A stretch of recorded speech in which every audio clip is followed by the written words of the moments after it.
Do you ever feel tired and you don't even know why? Like you're drained, mentally, emotionally, even spiritually, and you can't explain it? What if I told you it's not just fatigue? It's spiritual warfare. You're not lazy. You're under attack. And the enemy isn't after your stuff. He's after your mind, your peace, and your purpose. Part 1. Understanding spiritual warfare. Spiritual warfare is real. And it's happening whether you acknowledge it or not.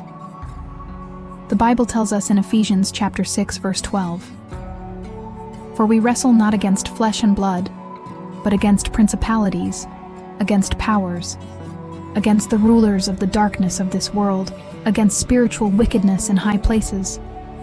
Your struggle is not just emotional, it's not just circumstantial, it's spiritual.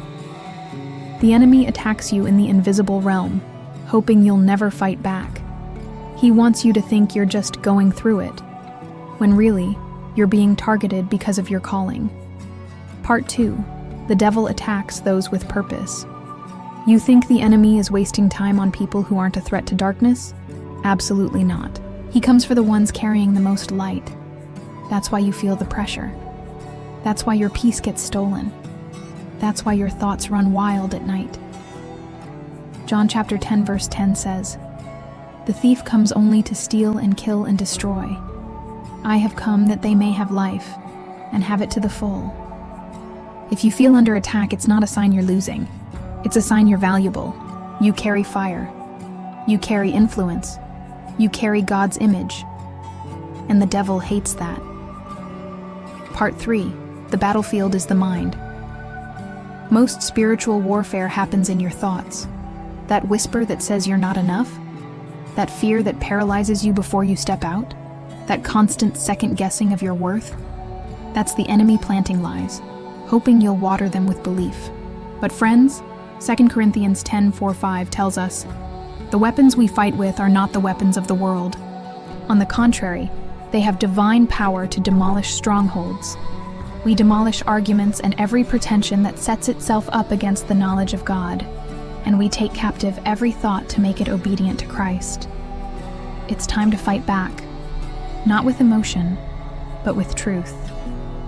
Part 4. How to fight back. You weren't left defenseless. God gave you armor. Ephesians 6:13-17 lays it out clearly. "Therefore put on the full armor of God. Stand firm then, with the belt of truth, the breastplate of righteousness, the shield of faith, the helmet of salvation, and the sword of the Spirit, which is the word of God."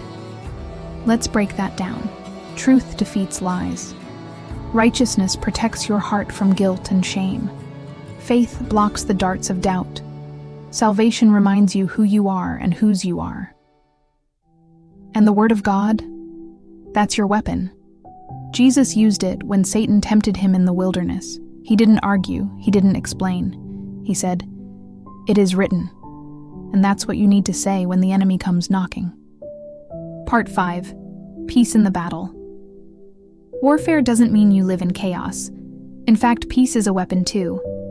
Isaiah 26:3 says, "You will keep in perfect peace those whose minds are steadfast because they trust in you." Peace confuses the enemy. When you should be panicking, but you're praying.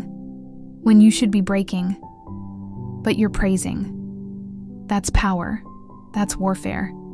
That's faith. In closing, you're not weak. You're in a war, and warriors get tired, but they don't quit. You are seen. You are chosen. You are protected. So pick up your sword.